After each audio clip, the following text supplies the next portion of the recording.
Thank you for joining us. I'm Katie Kempner, and I'm the host of Perspectives with Katie Kempner, which you can find on AW360 and other places you can find podcasts. And now let me introduce, this is going to be a fantastic conversation, and I'm just going to give you a little bit about each person so you know who's up here talking with us today. So right next to me is Amber Hamilton, who is the Executive Director at Memphis Music Initiative. She's a seasoned leader, coach, and trainer with expertise in leadership strategies and nonprofit management. She worked at Fannie Mae in its Office of Community Giving as a senior manager directing the Employee Volunteer Program and overseeing grants to community partners.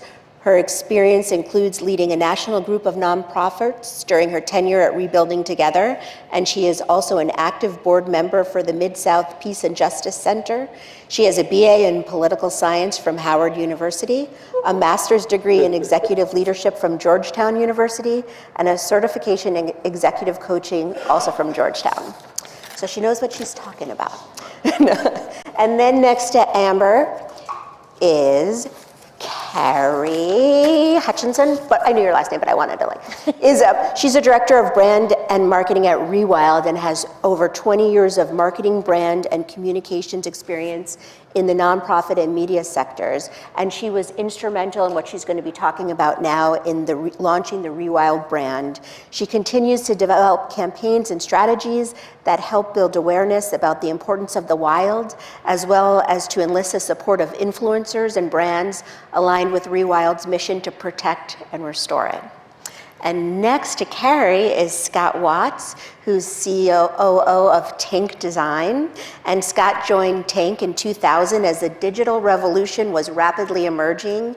His exceptional command of the digital space has been a huge asset to the firm in solving marketing challenges. And now as a partner at Tank, he's responsible for leading client relationships, new business, and overall organizational development and operations. And prior to joining Tank, Scott worked at Digitas, where he managed the strategy development and program execution of multi-channel marketing programs for top-tier clients. So now you know who you're talking to, and thank you for indulging me. And then let's get into this by starting with our video, please.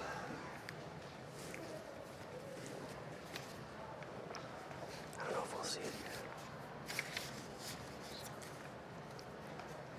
Shall we show the video?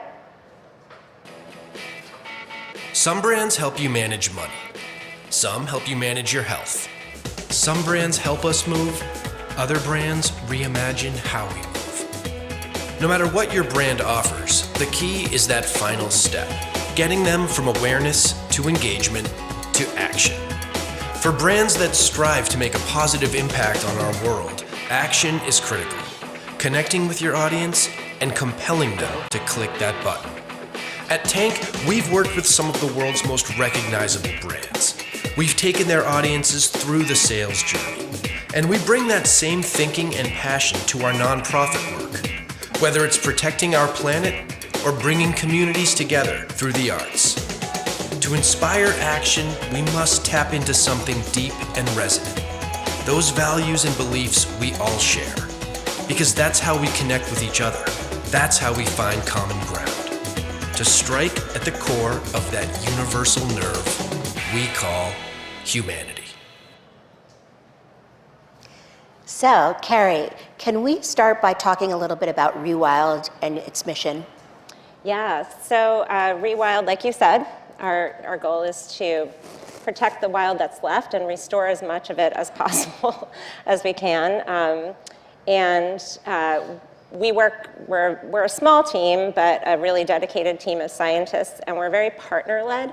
So we work with over 400 partners around the world. We have a global network of local partners. So we work with a lot of indigenous communities. We work with local partners on the ground, and we help identify the most important places for biodiversity.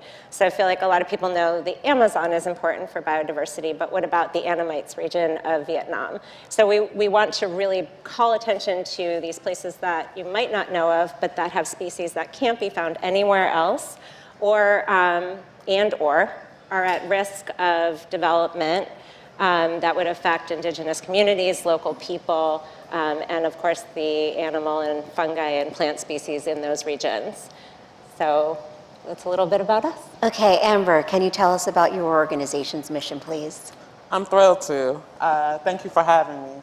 So the Memphis Music Initiative is really here to provide transformative and accessible music engagement to young people in Memphis, primarily Black and brown underserved young people.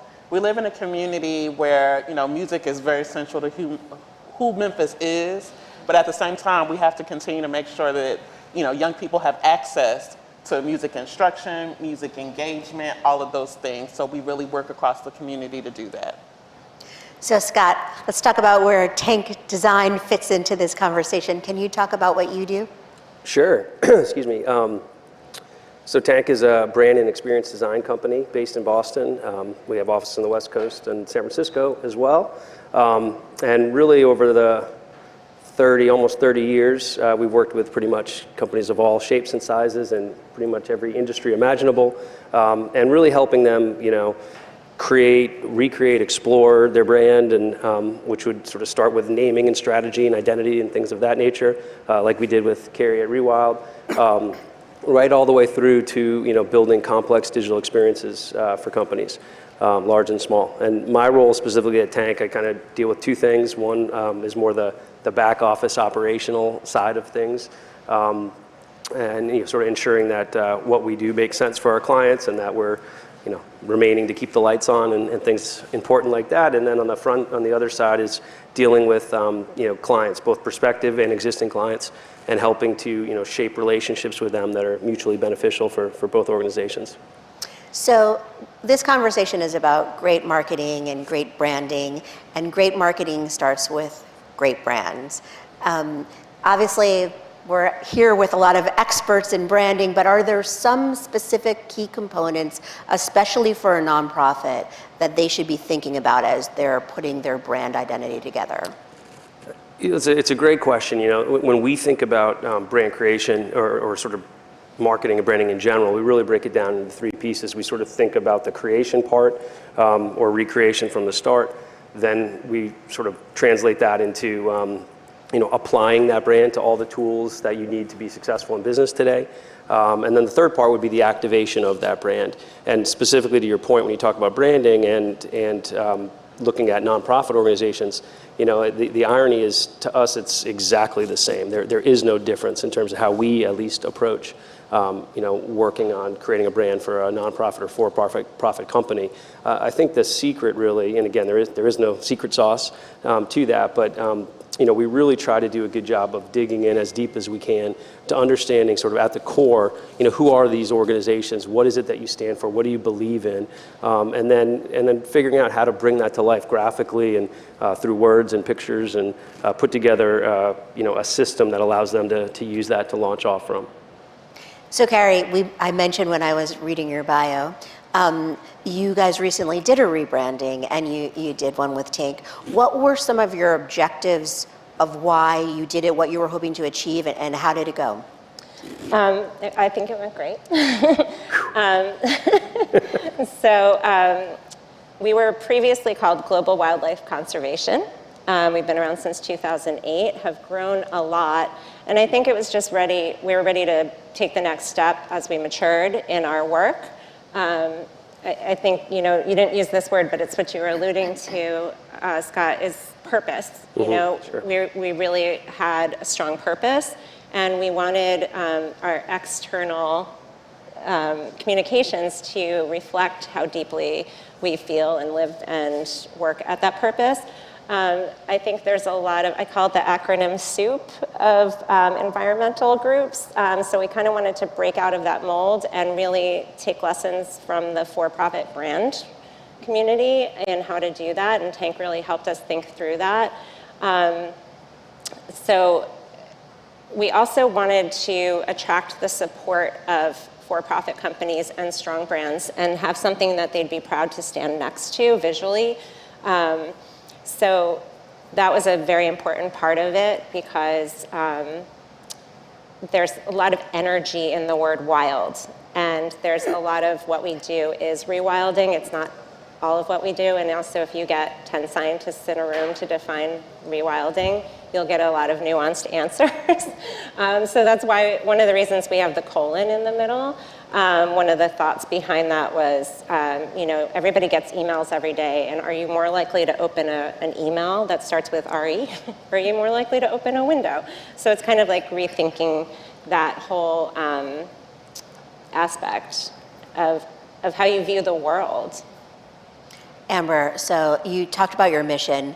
I don't think anybody would disagree that it sounds fantastic, but now here's the tricky part for nonprofits, and you guys really have seemed to figure it out.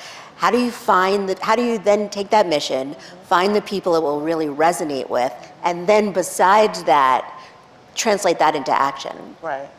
It's interesting because, nonprofit people are very straightforward about the mission and the work. That's what we focus on every day. 90% of our conversations are about the young people that we work with, how we can serve them better, how we can partner better. But the brand is an important part of how we get the outreach and the partnership and make all of those pieces work. I think for us, we really try to focus on what's important to us, and more importantly, what's important to young people. And then how we can make a kind of relevant connection with various aspects of our community in terms of what's important to them as well. Is preserving part of the Memphis music tradition important to you? Well, that connects directly to our mission. Is education important to you? That connects directly to our mission. Is making sure that young people have positive and viable things to do to kind of keep them entertained, to keep them focused. That's an important part of our mission. So we really try to talk about the work in multiple ways that connect with various parts of our community, but we see music as being so germane to who Memphis is that it's not just part of the marketing of Memphis, but it's part of the soul of Memphis. So our work is really part of the lifeblood of that. And we talk about that a lot in terms of how we can keep this thing going. That makes a lot of sense. So, Carrie, Rewild benefits, I would think, and we want to hear the answer, quite a bit from Leo DiCaprio being one of its founders and having a lot of heavyweights, like Prince Harry just wrote a letter for the Washington Post for one of the projects that you're working on. I was going to say it, but I would probably say the word wrong. The Okavanko. So it goes without saying, that's amazing, and to have these kind of heavyweights involved, but have you found that this translates into people taking action, or is it really other means? I think it's both. So it definitely helps to draw attention to really important causes. And I think it's really important when you're working with influential people or people with really big, strong platforms to make sure that your goals are aligned. And in that case, it certainly was. It's a place that's important, to Prince Harry, but also the op-ed that he authored was co-authored with a young Namibian activist who's on the ground working in that field and fighting that fight against oil drilling in this pristine ecosystem that 1 million people rely on for water. So I think that it's really beneficial when someone with a big platform lends that platform to raise up the voices that don't have a big platform. So I think when those ingredients are mixed together and that both are really have their heart in it, which they absolutely do, I think that makes for great awareness. So in that case, we were successful in really raising this issue mainly to Canadians because it's a Canadian company that's going in to do the oil drilling. But what was really powerful was we had an open letter that, I think almost 30,000 people signed. And we had an area for comments. And I went through those comments and I saw really powerful testimonials from Namibians, from people in Botswana, from people in Canada being like, I can't believe this is allowed.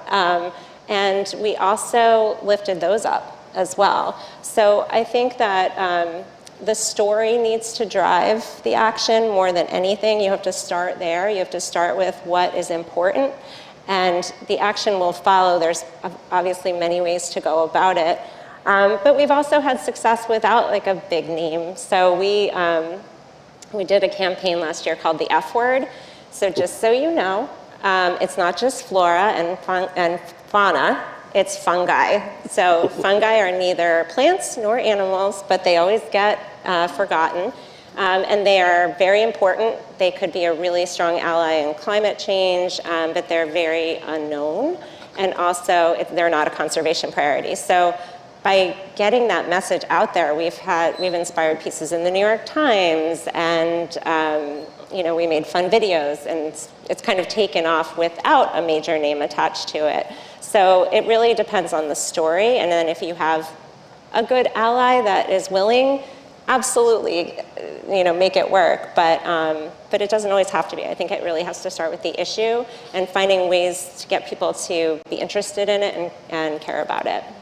So before we move on to talking about your partnership with Hershey's, which I really want to talk about, I want to just ask one more question about, getting in front of the right people, Scott. I mean, you talked about the messaging, right? So once you get that right, if you're going to be getting people to take action, you got to make sure they're seeing it. Yeah. So how do you make sure it's in front of the right people?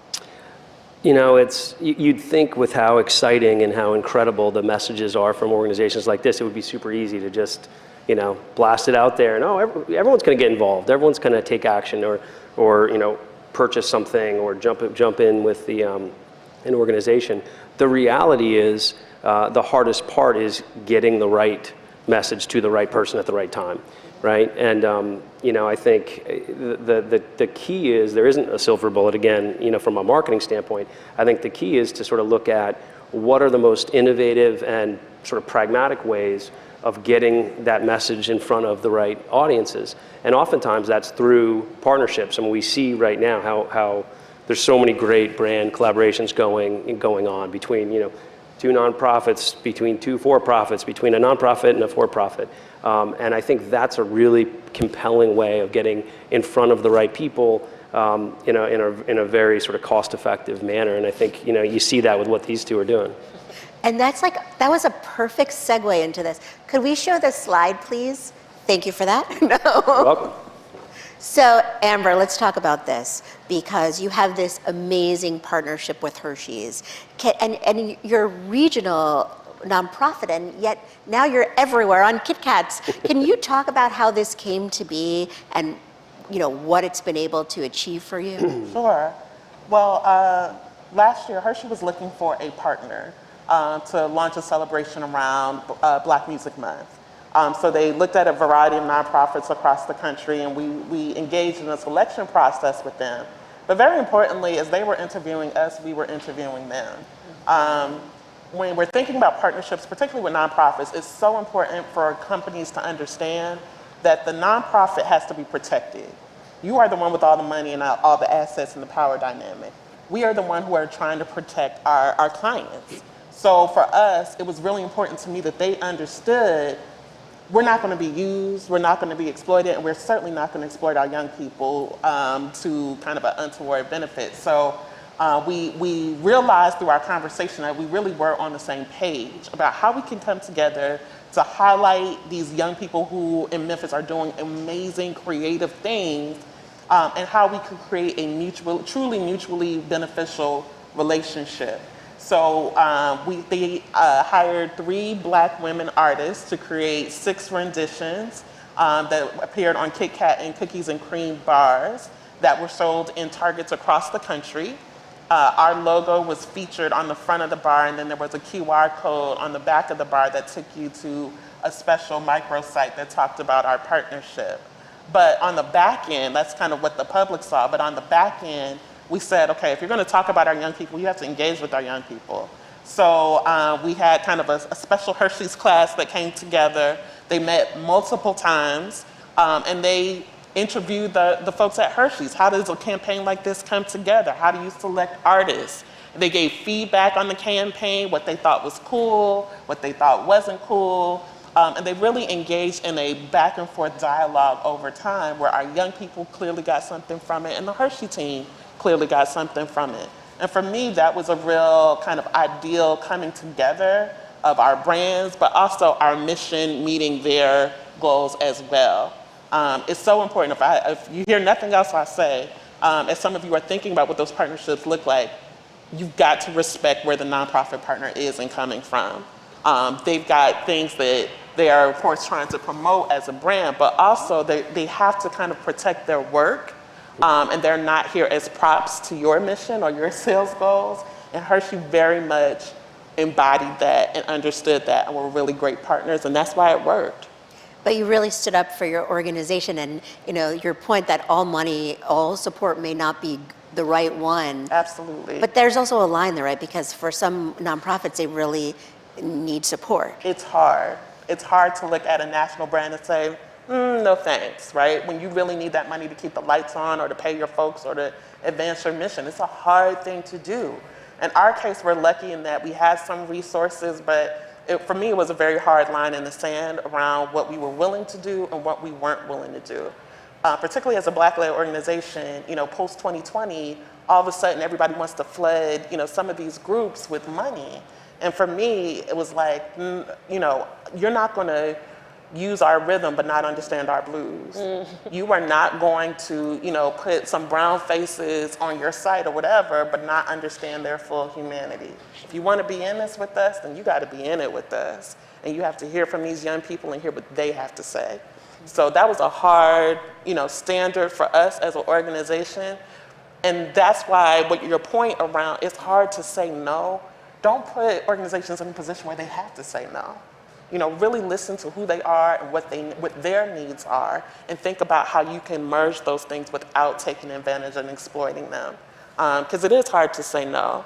But on the nonprofit side, sometimes you have to say no. You can't let these folks who don't align with who you really are use you in ways that don't feel authentic. That's a fantastic insight and point. Carrie, you have had some great brand partnerships too. I'm thinking of the one with YSL, but please share whichever one sounds good to share with us now. Well, I like the word that you used, Amber, which is humanity. We're brands, but brands would be nothing without the people behind them, right? So I think it's really important, like you said, to get to know the people, and it can actually be really fun. And then when you get more comfortable, you can talk about lines that can't be crossed and whatever. But we have a 1% for the Planet partner, avocado mattress. They're a sustainable brand. And we had a team Zoom happy hour with their team and our team so that we could be friends with each other and we could know a bit about especially in the Zoom era. Thank God we're all here in person right now. Well, hi on the stream. But that really, that human element kind of got sucked away for a little while. So we tried to find ways to find it again. But yeah, YSL, also, I consider, the team I work with at YSL friends now because we've been through so much together. And YSL Beauty came to us. They're based in Paris, but a global brand. And they came to us with all their homework done. They had third-party audit reports of land use and a full sustainability plan and very specific targets. And they wanted a scientific partner to work with them on a goal to protect and restore 100,000 hectares by 2030. And they chose us as their scientific partner. And we did. We vetted each other and we went through the whole process together, but we work really collaboratively together. They give us advice, we give them advice, but we collaborate really well. Similarly, we did an original content series with Snapchat, which was a lot of fun.